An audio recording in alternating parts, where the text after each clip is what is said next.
मंगलाचरण करेंगे। ओम नमः सिद्धेभ्यः जय श्री ओम नमः सिद्धेभ्यः जय श्री ओम नमः सिद्धेभ्यः। मंगलम भगवान वीरो मंगलम गौतमो गणी मंगलम कुंद कुंदाद्यो जैन धर्मोस्तु मंगलम सर्वमंगल मांगल्यम सर्व कल्याण कारकम प्रधानम सर्वधर्माणां जैनम जयतु शासनम जैनम जयतु शासनम जैनम जयतु शासनम। नमः समय साराय स्वानुभूत्या चकासते चित् स्वभावाय भावाय सर्वभावांतरच्छिदे। अध्यात्म अमृत कलश के निर्जरा अधिकार में हम जो ज्ञानी और अज्ञानी के बीच में जो भेद कर रहे हैं कि उसकी मान्यता क्या होती है, इसकी मान्यता क्या होती है, उसके पश्चात आचार्यों ने फिर हमें बहुत आसान शब्दों में बताया कि अज्ञानी से ज्ञानी बनने के लिए क्या क्या उपाय किए जा सकते हैं। हमारी कमजोरियां बताई जो हम नहीं करते हैं और कैसे विचलित हो जाते हैं। तो आचार्यों के शब्दों में हमें किंचित संकल्प का को दृढ़ करने की आवश्यकता है। और दृढ़ करके जो हम जिस मुकाम तक पहुंच गए हैं वहां हमें ये सब तो भेद मालूम ही पड़ गया है कि सम्यक दृष्टि बनने के लिए या सम्यक दृष्टि होने के बाद जीव को क्या क्या गुण उसके अंदर आते हैं या आना चाहिए। ये अपन ने पढ़ा। और ये भी अपन ने जाना कि जो सम्यक दृष्टि जीव है उसको जो आठ उसके अंग होते हैं सम्यक दर्शन के, उनमें से निकांक्षित और निशंक अंग जो है बहुत प्रमुख है। तो अपन ने निकांक्षित अंग जो है काफी विस्तार से पढ़ा था। अभी निशंक अंग के अंतर्गत दो चीजें आती हैं, क्योंकि यही लोक यानी इस लोक का और परलोक का न आगामी जो पर्याय बिल्कुल। आदि का है उसका जो है उसे भय नहीं रहता। और यही भय मुख्य रूप से होते हैं संसार में। तो इसलिए उसे दोनों तरह के भय नहीं रहते। इसका अर्थ क्या है कि वो सब भयों से मुक्त होकर निशंक विचरण करता है। हम और आप भी सम्यक दर्शन तो जब प्राप्त होगा होगा, अभी अपनी इसी भूमिका में भी जितने जितने निशंकित हो जाएंगे, क्योंकि हम हो सकते हैं, उतना उतना हमें दुख का अनुभव कम होने लगेगा। तो ये अपन इसको अभी विस्तार से पढ़ते हैं और अपने अंदर में वो निर्भयता लेकर आते हैं जो अपने स्वरूप की प्राप्ति के बाद में अवश्य ही आता है, स्वाभाविक रूप से आता है। जो मुझे मालूम पड़ जाए कि मैं कौन हूँ और मेरा कुछ भी बिगाड़ होता नहीं, मैं कभी मरता नहीं, मेरा स्वभाव कभी छूटता नहीं। ये कुछ वाक्य हैं जिनको इन पर विश्वास होने के बाद जीव निशंक हो जाता है। फिर उसे किसी से भयभीत होने की जरूरत नहीं। तो देखिए अपन पढ़ते हैं।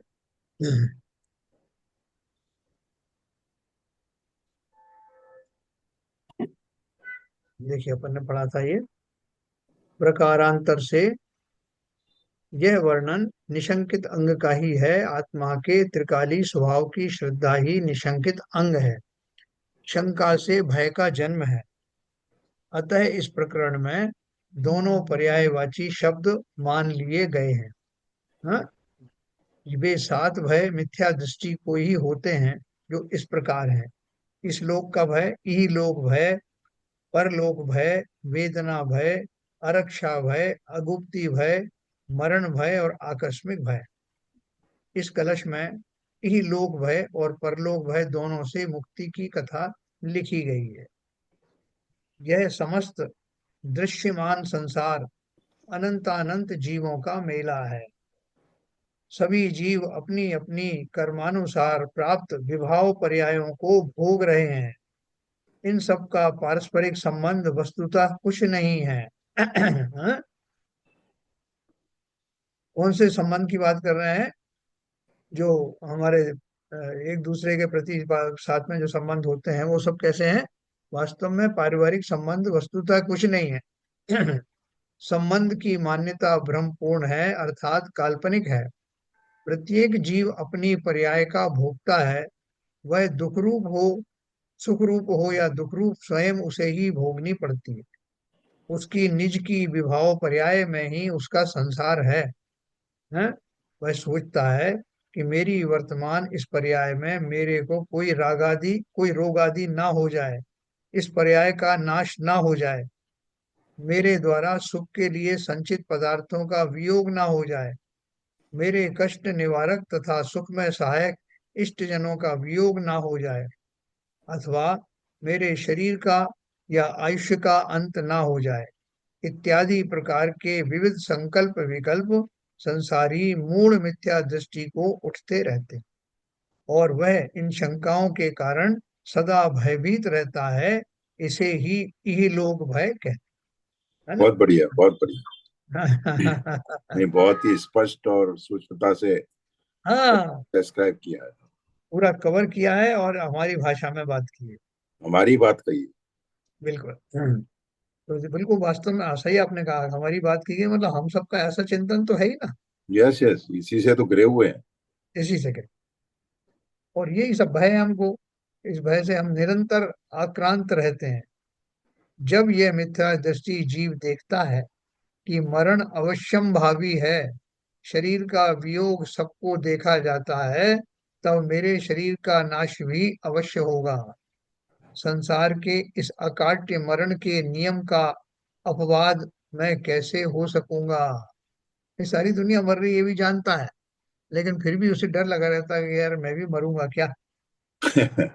हाँ, और दूसरों से कहता है भाई साहब जो आया है वो एक दिन जाएगा, ये निश्चित है। दूसरों की शोक सभाओं में जाके भाषण दे आएगा, लेकिन इस बात पर अंदर ही अंदर विश्वास नहीं होता कि मैं भी मर जाऊंगा। शंकित रहता है क्या मैं भी मरूंगा। इस शरीर की रक्षा का जीवन भर प्रयत्न करने के बाद भी यह जरा और जीर्ण हो गया, बूढ़ा हो गया, टुकड़े टुकड़े, मतलब कैसा है, झुर्रियां आ गई। इस शरीर की रक्षा का जीवन भर प्रयत्न करने के बाद भी यह जरा जीर्ण हो गया, इसका टिकाऊपना अब नहीं रहता दिखता। अब इसे छोड़कर जाना होगा, पर कहाँ जाना होगा, क्या कोई अन्य लोक है या कुछ नहीं है। देखो बिल्कुल हमारा चिंतन है ये सब पूरा। बिल्कुल बिल्कुल बिल्कुल। मरण का अर्थ सर्वथा नाश हो जाना है क्या? हाँ? तब क्या होगा? अथवा मरणोत्तर नया जन्म होता है, ऐसा सुना जाता है, सो क्या यह सच है? यदि नया जन्म होगा तो कहाँ होगा? पशुओं में, पक्षियों में, कीट पतंगों में, या वृक्षादि एकेंद्रियों में? नरक की भयंकर ज्वालाओं में भी तो जन्म होता है, तो क्या मुझे इनमें कहीं जाना होगा? यदि इनमें न जाना चाहूं तो क्या मेरी इच्छा चल सकेगी? ऐसा मेरा वश तो नहीं है। कहते हैं अपने अपने इस जन्म के किए कर्म के अनुसार जीव नया जन्म लेते हैं। तो मेरे ऐसे कौन से सत्कार्य इस जन्म के हैं कि मैं उत्तम जन्म पाऊं? ऐसा रिव्यू बीच बीच में होता रहता है। फिर जन्म भी तो भयंकर है, गर्भ की वेदना के कष्ट का तो विचार मात्र भी कष्टप्रद है। अपन आदिनाथ भगवान की पूजन पढ़ते हैं ना, उसमें हमारी दीन तणी सुन या बिनती या है, तो उसमें सब गर्भ के दुख और जन्म के दुख, सारे दुख लिखे हैं उसमें। तो गर्भ की वेदना के कष्ट तो विचार मात्र भी कष्टप्रद हैं। हाय क्या करूं, परलोक की कल्पना करते ही भय लगता है, इत्यादि अनेक प्रकार के विकल्प जीव को आते हैं। इसे परलोक भय कहते है ना। पहला वाला पैराग्राफ इलोक का था, दूसरा वाला आगे मैं जिस पर्याय में जन्म होऊंगा, कहाँ जाऊंगा, कैसे रहूंगा, कैसे दुख सहूंगा। फिर अब रिव्यू करता है कि मैंने इस जन्म में कौन कौन से पाप किए हैं, कौन से पुण्य किए हैं, इनके बदले में मुझे क्या मिलने वाला है। फिर धर्म के परिकोष में देखते हैं कि मैंने जीवन भर मायाचारी की है क्या, तो क्या मैं तिर्यंच पर्याय में चला जाऊंगा क्या। रिव्यू करना भी चाहिए अपने वर्तमान परिणामों को, और पूर्वकृत परिणामों को रिव्यू करने से हमें शास्त्रों के प्रकाश में ये जानने में सहायता मिलती है कि हमारी अगली पर्याय क्या होने वाली, इन भावों का क्या फल होगा करके ऐसी किताबें लिखी हुई हैं। तो वो हमें सचेत करती रहती हैं कि भैया तुम जो अभी निश्चिंत होकर के, उच्छृंखल होकर के कुछ भी जो कर रहे हो, ये देख लेना, सांस शास्त्रों में सीधा सीधा इंडेक्स दिया है, ये करोगे तो ये बनोगे, ये करोगे तो ये बनोगे, ऐसे भाव धरोगे तो ये होगा। और फिर भी अगर तुम नहीं छेते तो आचार्य कहते हैं हमें तो तुम्हारे भोलेपन पर दया आती है, करुणा आती है। तो ऐसा इहलोक और परलोक दो भय बताए। अब देखिए, जिन्हें अभी परलोक का समागम समीप नहीं दिखता, वे इसी अथवा इसी जीवन में जो मत्त हैं, परलोक की तरफ दृष्टि ही नहीं है। उनसे कहो भाई साहब अगले जन्म में क्या बनेंगे, अपन को ये ध्यान रखना चाहिए। बोले साहब ये जवानी चल रही है, आप काहे की परलोक की बात कर रहे हो, ये चिंता आप करो तो बिल्कुल दहलीज पे बैठे हो। हमें भी चिंता करने की क्या जरूरत है, अभी तो 20 25 50 साल बाकी। तो जिन्हें अभी परलोक का समागम समीप नहीं दिखता, अथवा इसी जीवन में मत्त हैं, परलोक की तरफ दृष्टि ही नहीं है, वे इस लोक में पाए जाने वाले भय से त्रस्त हैं। परलोक की बात तो नहीं सोच रहा है, इसी लोक में ही साहब बहुत सारे तकलीफें हैं, बहुत सारे जो है दुख हैं, शंकाएं हैं। जिन्हें परलोक जाना समीप दिखाई दे रहा है, वे इस लोक के वियोग से, इष्ट सामग्री व इष्टजन के छूटने के भय से, तथा आगामी काल में अनिश्चिति के भय से त्रस्त हैं, है ना। जिन जो अभी उनकी मृत्यु अपने जो अभी जवान है, कहने का अर्थ ये है, जवान है अभी, जिनका बुढ़ापा बुढ़ापा नहीं आया है, उनको वो परलोक की चिंता ज्यादा नहीं सताती, उनको तो इस लोक की ही बहुत सारी चिंता है। और जो जिनकी जो मृत्यु अभी करीब आ गई है रोग आदि के कारण या आयु के कारण, वो क्या सोचते हैं कि अब ये सब मेरा संसार छूट जाएगा, ये मेरे जो हरे भरे खेत जिनका मैं मालिक था ये छूट जाएगा, ये इतनी संपत्ति धन दौलत ये सब छूट जाएगा, ये स्वजन मेरे छूट जाएंगे। वो इससे घबराया हुआ है। इन दोनों से ही संसार के सभी प्राणी त्रस्त हैं, शंकाशील हैं, भयभीत हैं। इन सब अनंत प्राणियों में एकमात्र सम्यक दृष्टि प्राणी ही निर्भीक है। देखो आपको फार्मूला बता रहे हैं, कितना बढ़िया फार्मूला है, आपको एनालाइज करके बता दिया कि आपकी क्या क्या परेशानियां हैं। दोनों तरह की परेशानी बता दी, और ये भी बता दिया कि इनसे बचने के लिए आपको, अगर आप पूछें कि ऐसा कोई है क्या संसार में जो इन दोनों तरह के दुखों से या शंकाओं से ग्रस्त नहीं है, उन्होंने बिल्कुल बोला अवश्य है। हालांकि ऐसे बहुत बिरले हैं, लेकिन है तो वो कौन है। उन्होंने कहा सम्यक दृष्टि है। सम्यक दृष्टि है, तो प्रश्न किया उसने, सम्यक दृष्टि तो सब जानता व मानता है, उसे तो इहलोक की भी श्रद्धा है और परलोक के अस्तित्व की भी श्रद्धा है। तब उसे तो इन दोनों लोकों के सुनिश्चित परिभ्रमण की और उनमें प्राप्त दुखों की भूमिकाओं में और भी अधिक भयभीत होना चाहिए। आप कहते हैं कि वह दोनों प्रकार के भयों से रहित है, तो इसका क्या कारण है?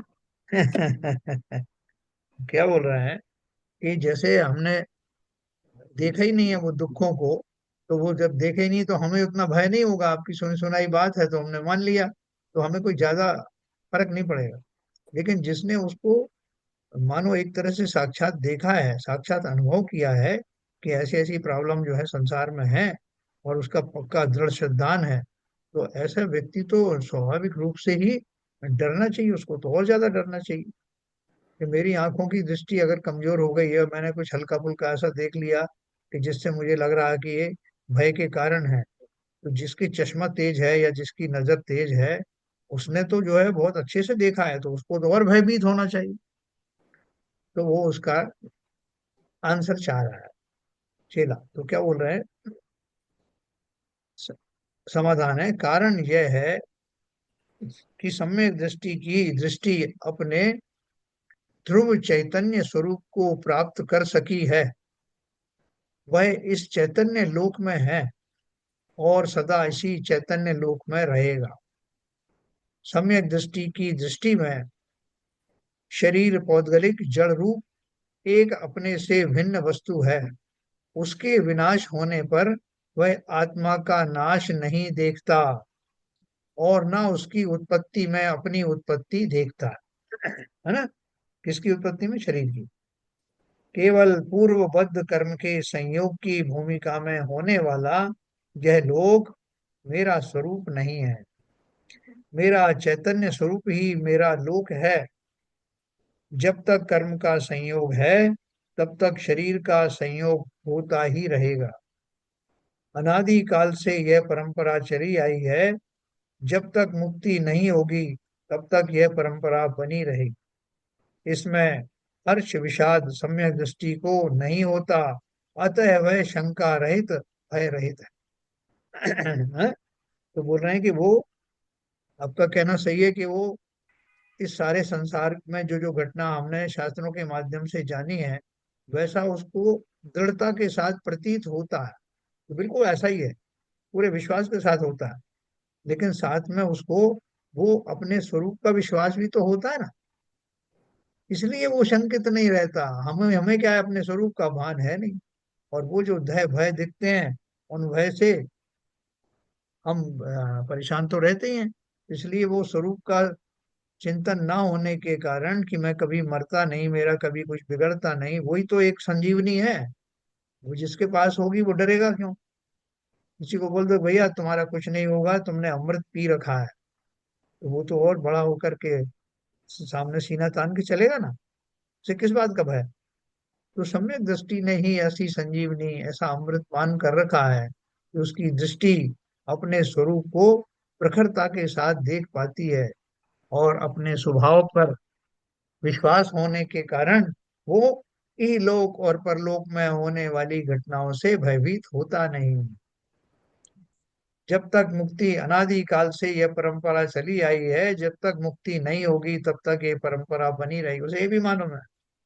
इसमें हर्ष विषाद समय दृष्टि को नहीं होता, अतः वह शंका रहित भय रहित। तो उस प्रश्नकर्ता ने पूछा, यह बात आपकी सत्य नहीं है। बालक की उत्पत्ति का माता पिता उत्सव मनाते हैं, मरण का शोक मनाते हैं, यह सब करना क्या मिथ्या है? हाँ? बोले सब प्रैक्टिकल दिख रहा है, प्रत्यक्ष दिख रहा है कि वो बालक जब पैदा होता है तो माँ बाप को खुशी होती है, वो उसका उत्सव मनाते हैं। जब वो मर जाता है तो उसका शोक मनाते हैं। तो ये सब शाश्वत सत्य है ना। जन्म होना अच्छी घटना है, मरण होना बुरी घटना है। तो इसमें गलत क्या है? समाधान दिया कि यह सब अवश्य ही मिथ्या है। जो माता पिता अपने शरीर के प्रति मोही हैं तथा काम भोग की विडंबना से उत्पन्न बालक के प्रति अनुराग करते हैं, वह उनका मोह है। अतः उसका उत्सव मनाते हैं मोह के कारण। यथार्थ में इसमें उत्सव मनाने जय वाली कोई बात ही नहीं है। सब जगत का मोह परिणाम ही है। इसमें दो तरह की चीजें होती हैं। एक तो व्यवहार पक्ष है, व्यवहार में ऐसा किया जाता है। और उस परिवार में एक सम्यक दृष्टि व्यक्ति भी है। मान लो जैसे अभी श्वेतांबरों में एक परंपरा है कि जब कोई उनके परिवार से कोई दीक्षित होता है तो उसका बहुत भारी उत्सव मनाते हैं। दिगंबरों में भी कुछ हद तक है। उसका वो बड़मूरा निकालते हैं, विमान निकालते हैं, और उसके जो धन संपत्ति उसके भाग से जुड़ी थी वो सब लुटाते हैं। लेकिन वो जो व्यक्ति है जिसको सेंटर में रख करके ये सब किया जा रहा है, उत्सव किया जा रहा है, वो भले ही मजबूर है उस सब में भागीदार बनने का, लेकिन वो तो जानता नहीं किसकी संपत्ति है, काय की संपत्ति है, किस बात का उत्सव है। इसमें उत्सव की क्या बात है, मैं तो सदा काल से वैसा ही था। ये तो मैं वैराग्य दशा तक पहुंचने का मेरा समय नहीं आया था, अब आ गया। ऐसा अगर वो समय दृष्टि है तो उसका चिंतन ऐसा होता है ना। तो क्या बोल रहे हैं, यथार्थ में इसमें उत्सव मनाने जैसी कोई बात नहीं है। सब जगत का मोह परिणाम ही है। अपन जो मुनिराजों के भी बनाते हैं, हाँ, जन्मदिन और मरण दिन उनका मनाते हैं। तो जन्मदिन जो मनाने की बात है, बहुत सारे मुनि स्वीकार नहीं करते, वो उसको एक्सेप्ट नहीं करते। वो भक्त वाले कितना ही ऐसा हमें तो ऐसा भाव आ रहे हैं, वो आ रहे हैं, तुम किसी और रूप में मना लो। लेकिन जन्म, इसका मतलब हम जन्म को अच्छा मानते हैं क्या, मरण को बुरा मानते हैं क्या? तो हम तो ऐसे व्यवहार रूप में ऐसा ही करते हैं। लेकिन जो जन्म, अब तीर्थंकरों का जन्म और निर्वाण मनाते हैं, मरण नहीं कहते उसको। तीर्थंकरों का जन्मोत्सव क्यों कहते हैं? क्योंकि वो उनका अंतिम जन्म है। उस अंतिमता के कारण उसको मनाया जाता है। उस महान जन्म को, जिसके बाद कोई जन्म नहीं होने हैं, उसका उत्सव मनाया जाता है। मरण को भी निर्वाण के रूप में, कि सब दुखों से अब निर्भर हो गया, शरीरों के जो मरण थे अब नहीं होंगे, ये भी अंतिम मरण था। तो वहां इसलिए होता है। यहाँ लोक में हम कितना मनाते हैं, खुद का भी बर्थडे, हैप्पी बर्थडे है। हैप्पी बर्थडे जब तक नहीं आ जाता, पूरा अंगूठे नहीं उठ जाते व्हाट्सएप पर, हमें मजा नहीं आता। एक एक को चेक करते हैं कि कौन रह गया इसमें, किसने नहीं शामिल हुआ है, उसके ऊपर नाराजगी व्यक्त की जाती है। होड़ मची हुई। तो देखो, सम्यक दृष्टि जीव तो बोलता है इसमें होना क्या है, इसमें मोहित क्या होना। और बल्कि एक साल और कम हो गया, एक दिन और कम हो गया, है ना, निरंतर मृत्यु की ओर बढ़ते चले आ रहे हैं। तो इसमें क्या सुख खुश होने की बात है? तो उसने बोला, यदि आपकी बात को स्वीकार कर लें, तब तो संसार में कोई संतान का परिपालन ही ना करे, सभी निर्दय हो जाएं, बालक का पालन पोषण कौन करेगा? जीव रक्षा की बात को आप मोह परिणाम कहते हैं। तो क्या मोह परिणाम छोड़ निर्दय परिणाम करना चाहिए? क्या निर्दय जीव सम्यक दृष्टि कहा जाएगा? हैं? इस प्रश्न का उत्तर हमारे ललित जी देंगे। ललित जी, उसका सोचना गलत है क्या? मेरे हिसाब से सही सोच रहा।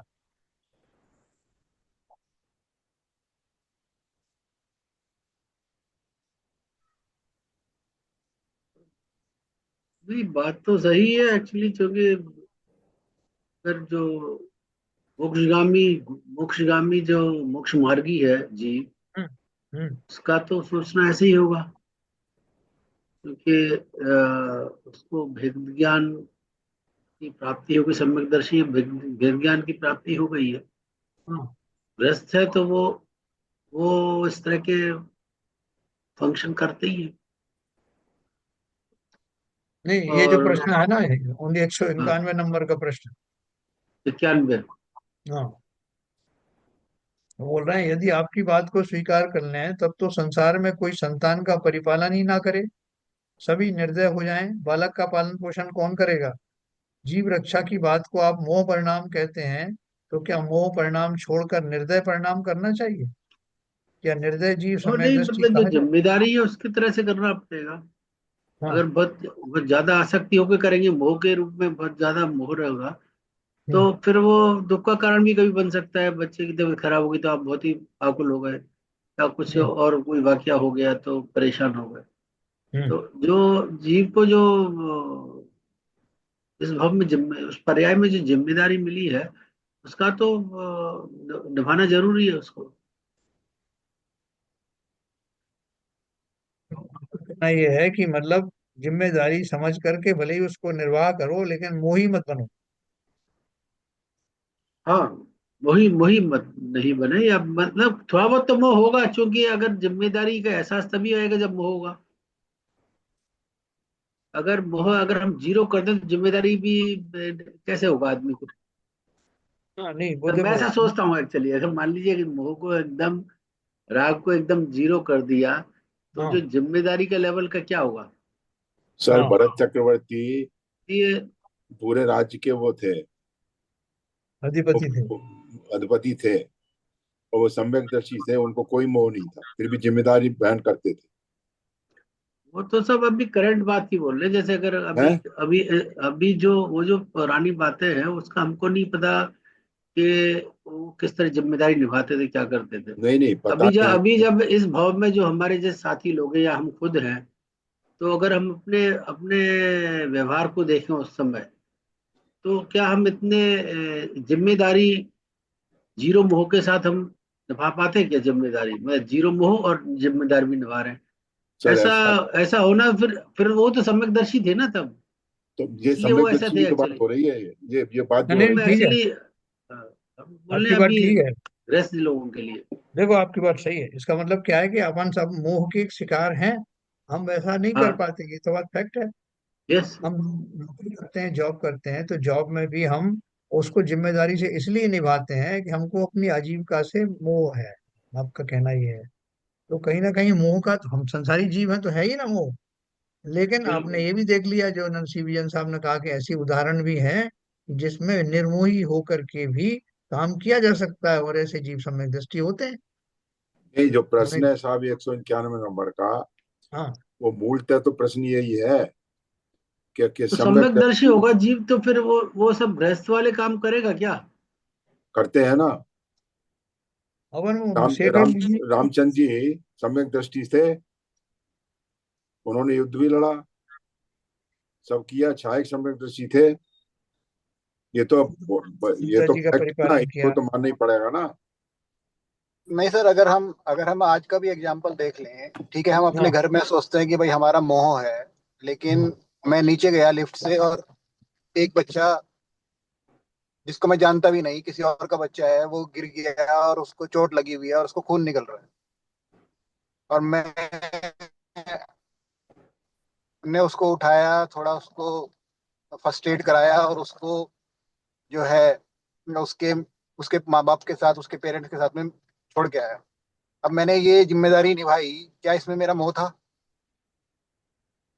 तो ये बात सही है कि हम ये बात सही है कि हम नहीं कर पाएंगे, या लेकिन वो इम्पॉसिबल है ऐसा भी नहीं है, हम नहीं कर सकते या हम नहीं कर पाएंगे। उस डायरेक्शन में बढ़ना है, उसका प्रयास करना है, वो बात तो ठीक है, लेकिन असंभव है ऐसा भी नहीं। बढ़िया, बिल्कुल सही कहा आपने।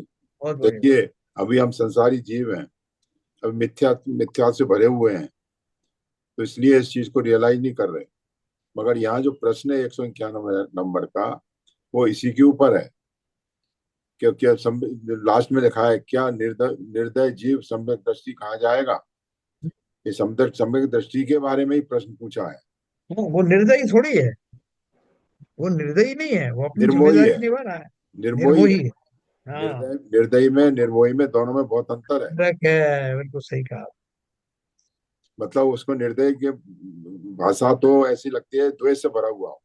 हाँ, हाँ। तो निर्दयी का देखो, क्या मतलब है? कैसे निर्दयी होके, क्या कहते हैं, वो काट रहा है बकरे को या किसी और को। वो निर्दयी शब्द का तो वहां उपयोग किया जाता है। अभी देखो, जब वो दीक्षा लेते हैं, मुनि मुनि बनते हैं, तो अपने परिवारजनों को छोड़ के जाते हैं, पत्नी को छोड़ गए, माँ को छोड़ जाए।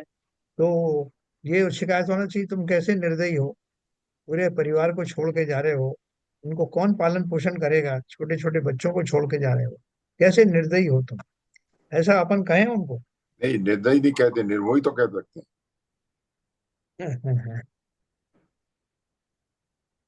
तो देखो, इसका उत्तर भी उन्होंने दिया है। समाधान है, नहीं, वस्तु के तत्व को समझिए।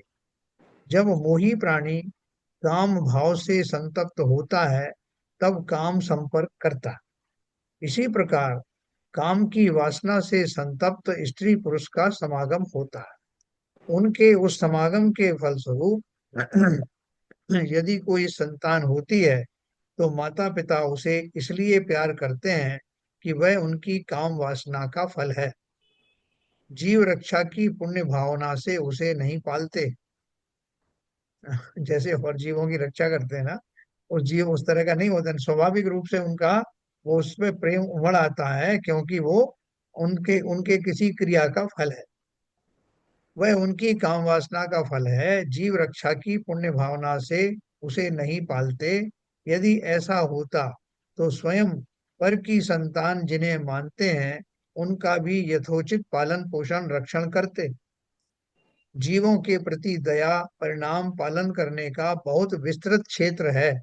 उसे छोड़कर केवल अपनी भोग क्रिया जन्य बालक के प्रति अनुराग मोह का ही परिणाम है, दया का परिणाम नहीं है।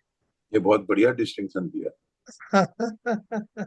जो इन्होंने अभी कहा ना, क्या नाम है आपके, विपुल जी ने भी कहा यस, है कि यस। मैं, कितना उन्होंने बोला, कितना व्यापक है वो क्षेत्र, जीवों के प्रति दया परिणाम पालन करने का बहुत विस्तृत क्षेत्र है।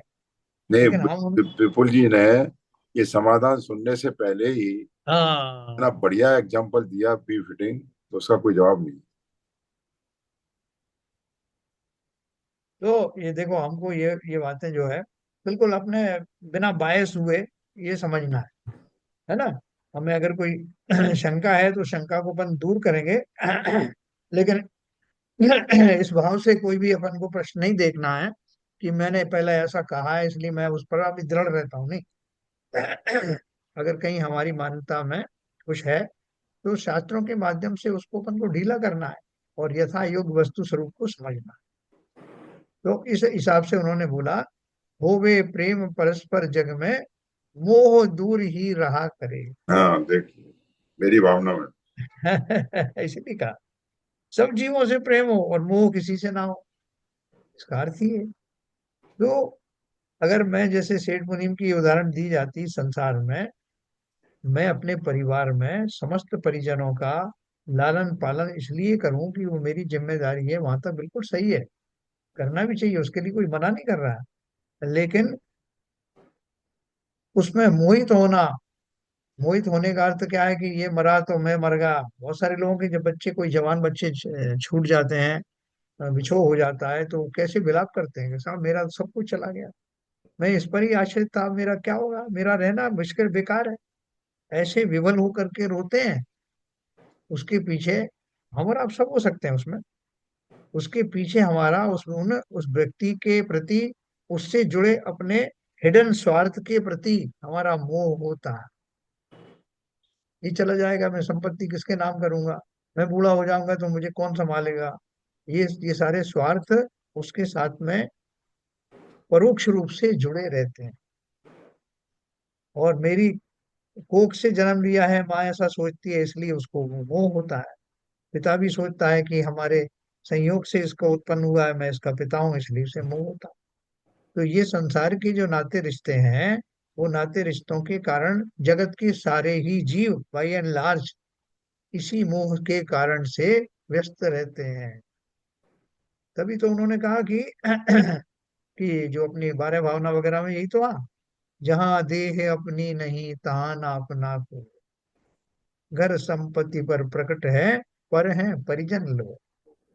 है ना, इस बात का विश्लेषण सम्यक दृष्टि जानता है, इसलिए अपनी भूमिका का निर्वाह भी करता है और साथ में उनसे अटैच भी नहीं रहता। नहीं, उसमें है काम मुश्किल, लेकिन जो मुश्किल काम है वही तो करने के बाद सम्यक दृष्टि बनता है। तो जीवों के प्रति दया परिणाम पालन करने का बहुत विस्तृत क्षेत्र है। उसे छोड़कर केवल अपनी भोग क्रिया जन्य बालक के प्रति अनुराग मोह का ही परिणाम है, दया परिणाम नहीं है। क्या ललित जी, ये कुछ ठीक लग रहा है आपको, नहीं लग रहा? कुछ कुछ अभी शंका है? नहीं नहीं, ठीक है, ठीक है। जब उसमें आगे के जो और सवाल जवाब आएंगे उससे और आपको क्लैरिटी आएगी। 192 नंबर का प्रश्न है, क्या सम्यक दृष्टि को अपनी देह का भी मोह नहीं होता? क्या वह उसकी रक्षा नहीं करता, उसके लिए विविध सामग्री का संचय नहीं करता, शत्रु से बचाता नहीं, रोग का इलाज नहीं करता, औषधि सेवन नहीं करता? देखो कितना बढ़िया प्रश्न किया। ये हमारे मन की बात है। हम मान लेते हैं चलो शास्त्रों में लिखा है, लेकिन ये प्रश्न तो हमारे भी हैं। है ना। तो वो सब अपना करते हैं तो फिर काहे कि निर्मोही हुए। समाधान दिया, वह ये सब करता है पर मोह परिणाम से नहीं। वह शरीर में निजत्व नहीं देखता, वह अपने से भिन्न जड़ वस्तु है। मैं चैतन्य का अखंड पिंड हूँ, ऐसी मान्यता के कारण शरीर की रक्षा करता हुआ भी शरीर में मोह नहीं करता। शरीर और आत्मा का भेद विज्ञान जिन्हें नहीं है, वे शरीर की उत्पत्ति में अपनी उत्पत्ति और शरीर के नाश में अपना नाश देखते। वे बहिरात्मा मिथ्या दृष्टि हैं, उन्हें शरीर के प्रति मोह परिणाम होता है।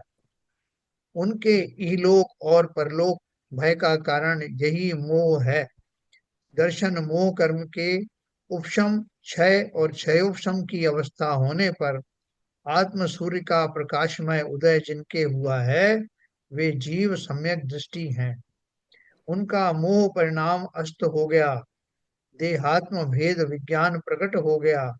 अतः उस देह के संयोग वियोग से हर्ष विषाद नहीं होता है। एक जीव आपके टॉयलेट में आ गया, कॉकरोच आ गया, वो वहां पे आपको लगा कि ये नीचे पानी में ना गिर जाए, मर ना जाए, तो आप पूरा उसके साथ बचाव की कोशिश करते हो, उसे निकालने के लिए आप थोड़ा समय भी देते हो, कोशिश करते हुए मर ना जाए। तो वो आपका कोई पुत्र वगैरह नहीं है, आपका कोई सगा संबंधी नहीं है, लेकिन आपके ऐसे भाव आए करुणा से कि इसको बचा लिया जाए, अगर इसका आयुष्य होगा तो बच जाएगा, मेरा प्रयत्न हो सकता है उसमें निमित्त बन जाए, ऐसा भाव आपको आया। लेकिन आपके बहुत भाव करने के बाद भी वो फिसल करके गिर गया पानी, तो आप उसका शोक मनाओगे क्या? अगर ज्ञानी है तो आप क्या सोचोगे, भैया इसकी आयु इतनी थी, मेरे पूरे प्रयत्नों के बावजूद भी ये बचा नहीं, है ना, इसमें क्या कर सकते, एक क्षण के लिए क्षोभ जरूर हो सकता है, लेकिन वो फिर ऐसा उसके अंदर में मोहित नहीं होगा कि अरे बेचारा मर गया और इसकी वे क्या होगा, अब ये कहाँ जाएगा, ऐसा कुछ नहीं है। तो संसार में ये छोटी सी घटना मैंने आपको बताई, संसार में ऐसे हमारे आसपास जितने पात्र होते हैं, वो सब पात्रों को संभालने की जिम्मेदारी पर्याय का मुखिया करता है, करना भी चाहिए।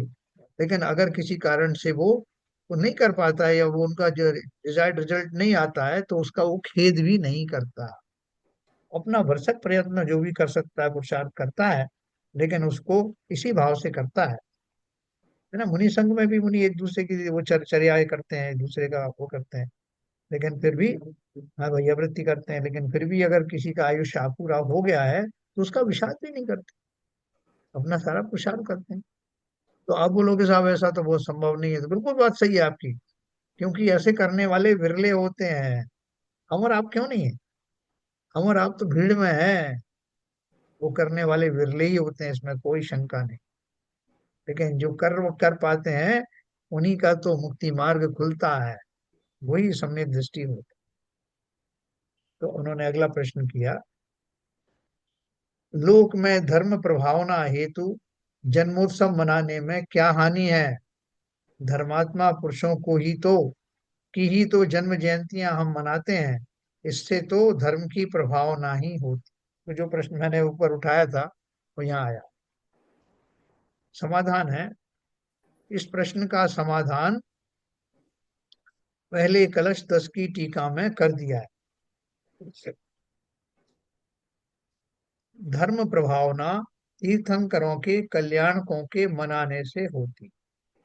जिन धर्मात्माओं के जन्म की आप जयंती मनाते हैं, वे जन्म के समय सामान्य जन थे, सम्यक दृष्टि नहीं थे। हैं? अब क्या बोल रहे हैं, जिन धर्मात्माओं के जन्म की आप जयंती मनाते हैं, वे जन्म के समय सामान्य जन थे, सम्यक दृष्टि नहीं थे। पंचम काल में कोई सम्यक दृष्टि जीव यतः मनुष्य पर्याय में जन्म नहीं लेता, अतः मिथ्या दृष्टि की जयंती मनाना प्रकारांतर से मिथ्यात्व का पोषण ही है। जो महाव्रती महाव्रत को प्राप्त हुए, उनके दीक्षा दिवस को यदि मनाया जाए तो फिर भी उचित माना जा सकता है, क्योंकि मुनिपने का जन्म दीक्षा के समय हुआ है, जन्म तो उनकी अव्रती दशा का ही हुआ था। देखो क्या बारीक चीज लाया, व्रती अपनी अव्रती दशा का उत्सव मनावे या दूसरों को मनाने की प्रेरणा दे, तो इससे बढ़कर अविवेक की बात कोई नहीं है। तो वो एक पॉइंट ऑफ व्यू देखना उनका क्या है। महावीर साहब, हाँ, वो तो सब तीर्थंकर तो जन्म से ही सम्यक दृष्टि होते हैं ना। सर ये एक अच्छा, सेंटेंस है इसमें, हाँ पंचम काल में कोई सम्यक दृष्टि जीव यतः मनुष्य पर्याय में जन्म नहीं लेता, हाँ इसको थोड़ा इलाबोरेट करेंगे?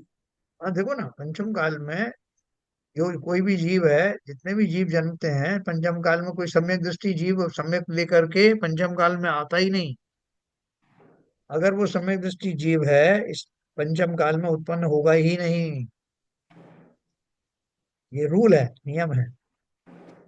तो यहाँ आने के बाद में बहुत सारे जीव सम्यक दर्शन का उपार्जन कर लेते हैं, नहीं, है ना। अगर तो वो क्यों नहीं होता है उसका जन्म, उसका उसका कारण क्या है? नहीं, कारण कुछ नहीं है, मतलब पंचम काल जो है निकृष्ट काल माना गया है। तो सम्यक दृष्टि जीव, जैसे अभी अपन बोलते हैं ना, एक बार बंद भाव सहित बंदे जो कोई, ताई नरक पशुगति नहीं हुई, तो वो क्या हम बताते हैं कि उसके भाव इतने उत्कृष्ट होते हैं कि वो छोटी छोटी गतियों में नहीं जाता। इसी प्रकार से सम्यक दृष्टि जीव पंचम काल जो है वो खोटा काल है। अगर वो पहले सम्यक दृष्टि है तो वो यहाँ आकर के पंचम काल में उत्पन्न होगा नहीं। वो या तो विदेह क्षेत्र में होगा या जो है देवगति में होगा या इस तरह से होगा। अच्छा। पंचम काल में होने वाले जीव जो है वो वास्तव में उनको यहाँ आके कर सकते, जैसे नरक में जाकर के बहुत सारे लोगों को सम्यक दर्शन प्राप्त हो जाता है। सम्यक दर्शन कैरी नहीं करते, देवगति में कैरी किया जा सकता है। यहाँ भी चतुर्थ काल के जीव कैरी करते हैं, लेकिन पंचम काल के नहीं करते। यही कारण है कि पंचम काल में उत्पन्न हुआ जीव मोक्ष नहीं जाता।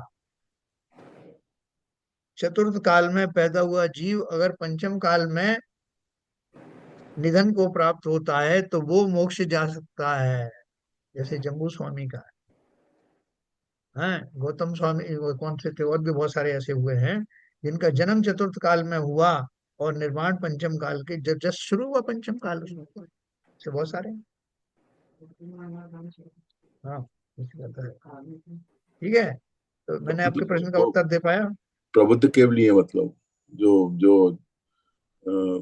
चतुर्थ काल में पैदा हुए, पंचम काल में जिनका निर्वाण हुआ। हुआ वो जाते मोक्ष गए, है ना।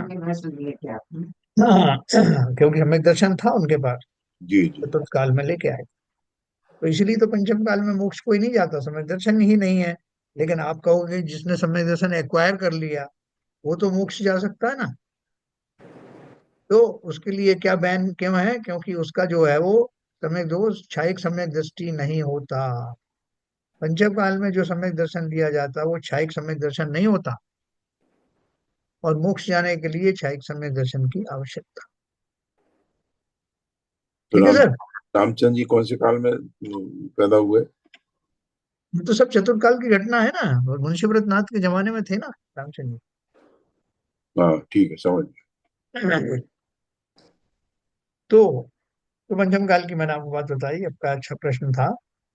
तो अब देखो बोल रहे हैं, व्रती अपनी अवृति दशा का उत्सव मनावे या दूसरों को मनाने की प्रेरणा दे तो इससे बढ़कर अविवेक की बात कोई नहीं। उन्होंने एक हिंट दिया है कि भैया वो मुनि भी जो है वास्तव में ज्ञानी होते हैं, उनको भी ये चाहिए कि अगर जो है भक्त लोग बिना बात के इतने ज्यादा मोही हो रहे हैं तो उनको डिस्करेज करें कि भाई जन्म की कोई जन्म दिवस नहीं मनाएगा। हाँ, दीक्षा कल्याणक दीक्षा का उत्सव मनाना तो मना लो, ये क्योंकि दीक्षा का। आचार्य आचार्य जी ने उनका जन्मोत्सव जब थे तो मनाने के काफी प्रेशर था, हाँ, साफ मना कर दिया था। उन्होंने मना किया। ठीक है ना, तो देखो इन्होंने भी वही बात कही है। ये सब विद्यासागर महाराज को पढ़ाने वाले लोग हैं जिन्होंने ये लिखा है, टीका लिखी इसकी। जी तो जी। बहुत ज्ञानी ज्ञानी लोग हैं ये सब, उनके दरबार में रहते थे, वहीं वाचना करते थे ये सब। हम्म। तो देखो उन्होंने इसलिए लिखा है। और ये अमरचंद जी के कलश में है, जो महाव्रती महाव्रत को प्राप्त हुए उनकी दीक्षा दिवस को यदि मनाया जाए तो उचित माना जा सकता है, क्योंकि मुनि पने का जन्म दीक्षा के समय हुआ, है ना। उसका जन्म उत्सव मना रहे हैं, दीक्षा का। जन्म तो उनका अवृति दशा का हुआ था। व्रती अपनी अवृति दशा का उत्सव मनावे या दूसरों को मनाने की प्रेरणा दे तो इससे बढ़कर अविवेक की बात कोई नहीं है। देह का जन्म क्या मनाना, है ना। तीर्थंकर का तो क्यों मनाते हैं? क्योंकि उनका वो जन्म का अंतिम अंतिम जन्म था। इस खुशी में उसको मनाएं कि ऐसा जन्म जिसके बाद जन्मना ही बंद हो गया। और वो तो वैसे भी सम्यक दृष्टि रहे सारे तीर्थंकर। अतः जन्म की खुशी जिन्हें है वे देह संयोग की खुशी मानते हैं, जबकि सम्यक दृष्टि देह को कारागार की तरह दुखदायक अनात्म रूप मानता है। अगर आप जन्म से खुश होते हो तो काहे को अर्घ चढ़ा रहे हो भैया? जन्म मृत्यु जन्म जरा मृत्यु विनाश न आए, हैं? क्यों विनाश करने में तुले हुए हो? अपन तो यही होना चाहिए, तुम जियो हजारों साल, साल के दिन हो 50,000, है। और जब अपन ऐसी बातें लिखते हैं तो सामने वाला खुश हो जाता है, हाँ। और जो नहीं लिखता है ऐसा, लोग उससे नाराज हो जाते हैं। कहा मेरा बर्थडे आया, हैप्पी बर्थडे आया, उन्होंने अंगूठा तक नहीं दिखाया। आपने विश भी नहीं किया। हाँ, विषय नहीं किया। मैंने पूरा स्कैन करके देख लिया कि कहीं इनका संतोष कुमार जी का नाम है कि नहीं है। बहुत निराशा हुई मुझे, आपका नाम ही नहीं था। अब आप सोचिए, संसार उसको प्लस मानता है, और वहां क्या है कि मैं एक दिन और मृत्यु के करीब आ गया। और मृत्यु के करीब आने का भी अफसोस नहीं है, लेकिन जो मेरा संयम अगर मैं कर रहा हूं, तो उसके बाद मैं कौन सी पर्याय में जाऊंगा उसका कुछ पता नहीं। तो मेरा एक दिन घट गया, इसका अर्थ इसलिए नहीं कि मेरा कि भोग आदि कम हो गए, बल्कि मैं जिस संयम का पालन कर सकता था वो मैंने किए नहीं। एक दिन और बिना संयम के निकल गया, इसका अफसोस। तो अतः जन्म की खुशी जिन्हें है, वे देह संयोग की खुशी मानते हैं, जबकि सम्यक दृष्टि देह को कारागार की तरह दुखदायक अनात्म रूप मानता। अनात्म रूप पदार्थों को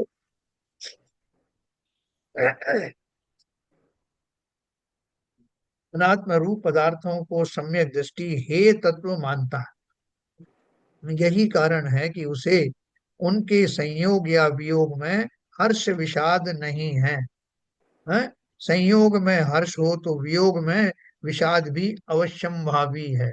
कोई ऐसा नहीं कह सकता कि साहब देखो ऐसा है, मुझे जन्म का तो जो है खुशी है, लेकिन मरण की मेरे को कोई दुख नहीं होता। या कोई कहे कि साहब मुझे जन्म की कोई खुशी नहीं होती लेकिन मरण का दुख होता। तो बोले दोनों चीज असंभव है। अगर जन्म का आपको हर्ष होगा तभी मरण का विषाद होगा। दोनों चीजें साथ साथ चलती हैं। तो संयोग वियोग दोनों में ही हर्ष ना होना, यही सम्यक दृष्टि का लक्षण है। संयोग वियोग संसार में कितने आते हैं। पुण्य के संयोग में बहुत माला माल हो जाता हूँ, पाप के उदय में दरिद्री हो जाता हूँ, रोगी हो जाता हूँ। दोनों दशाओं में समता बनाने वाला वही तो सम्यक दृष्टि है। संयोग में हर्ष, इष्ट वियोग अनिष्ट योग में सहनशीलता दिखलाए। यही तो मेरी भावना है। फिर प्रश्न दिया, विद्वान, धर्मात्मा, प्रवक्ता या त्यागी वृत्ति साधु जन स्वयं अपनी जयंती नहीं मनाते, ना मनाने की प्रेरणा करते हैं। यह कार्य तो धर्म प्रभावना के उद्देश्य से उनके भक्तजन किया करते हैं, अतः उनको इसका दोष प्राप्त नहीं होना चाहिए। देखो, चेले ने कोई भी गुंजाइश छोड़ी नहीं।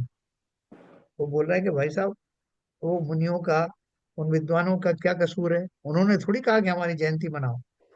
अब लोग मना रहे हैं तो उनको पाप पड़ेगा, आप उनको क्यों घसीट रहे हो विद्वानों को। तो उन्होंने समाधान दिया, प्रथम तो सज्जनों को ऐसा स्वीकार नहीं करना चाहिए कि आप मेरा जन्मोत्सव मनाओ।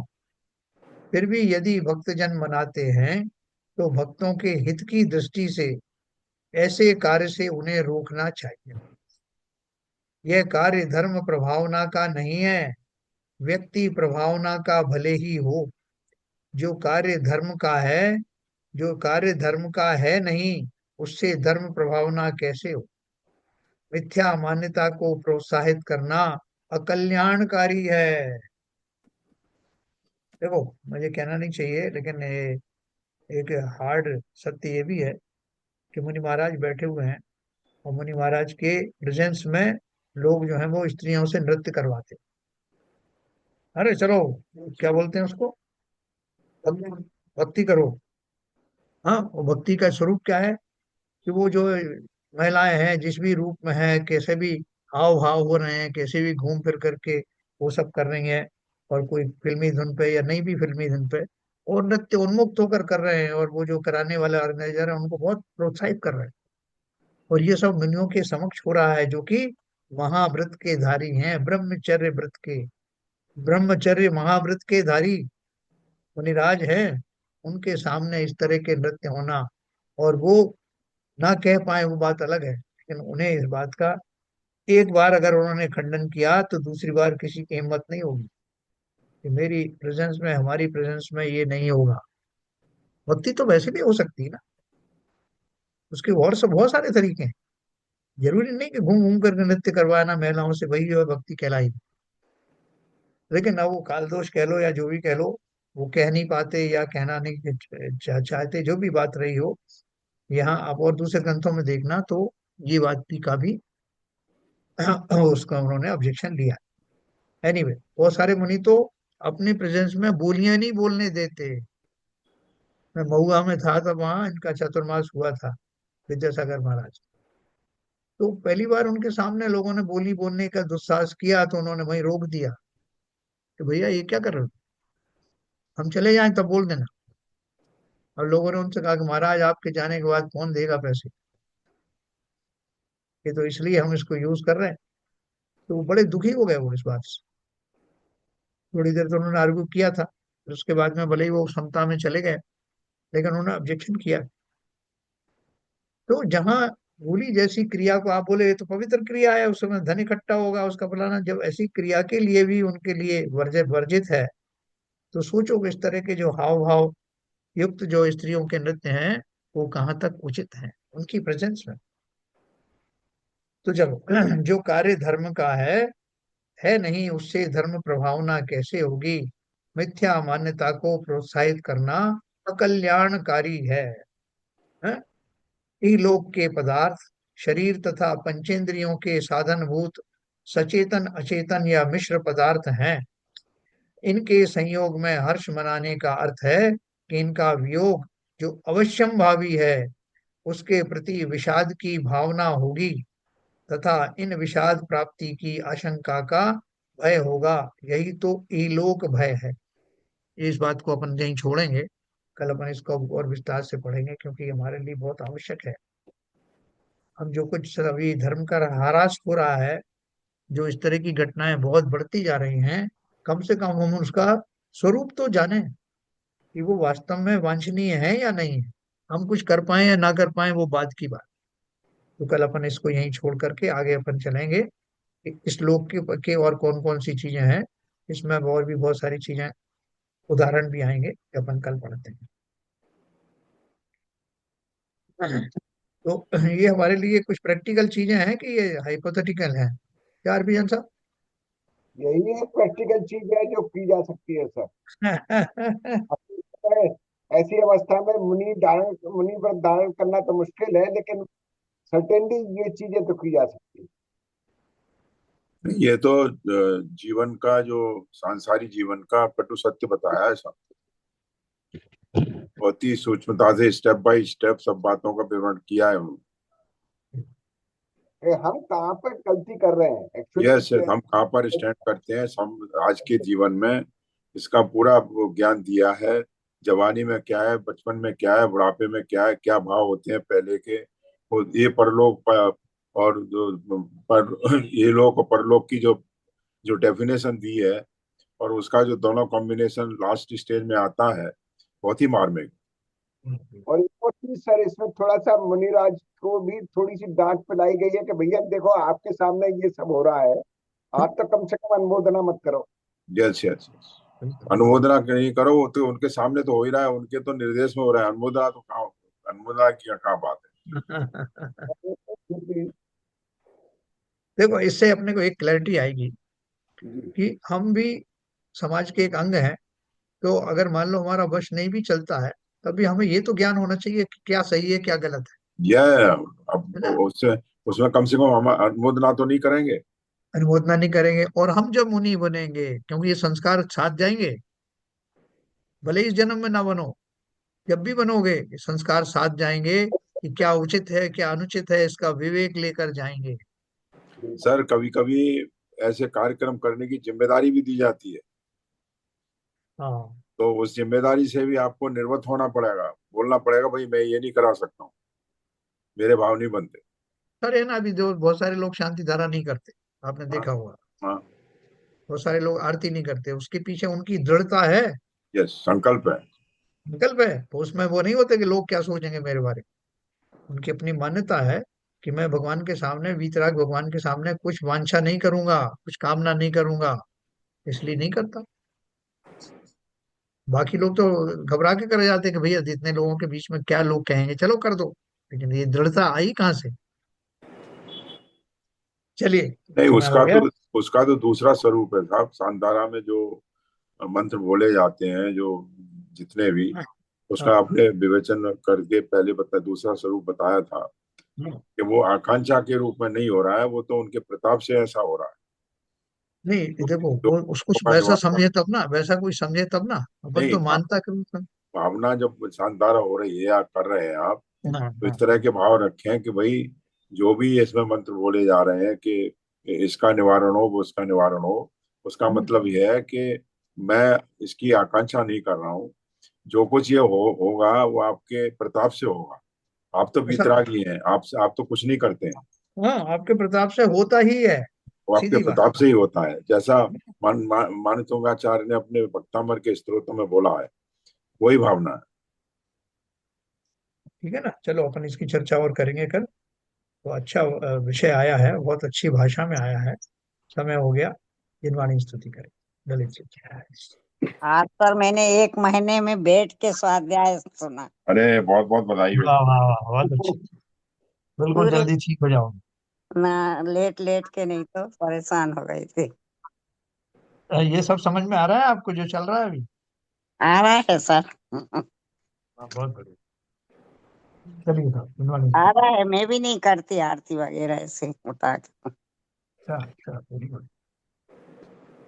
हाँ बोलिए। तम नाश वेको ज्ञान के प्रकाश वेको अपरिभाष वेको भानु शिव खानी है।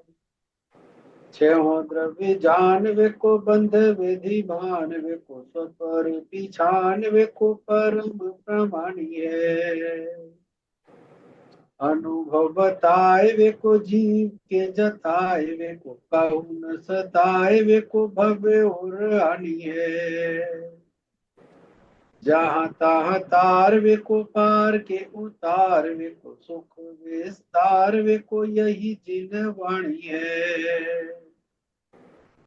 हे जिन वाणी भारती तो जबुदन रहन, जो तेरी शरणा गए सो पावे सुख चैन।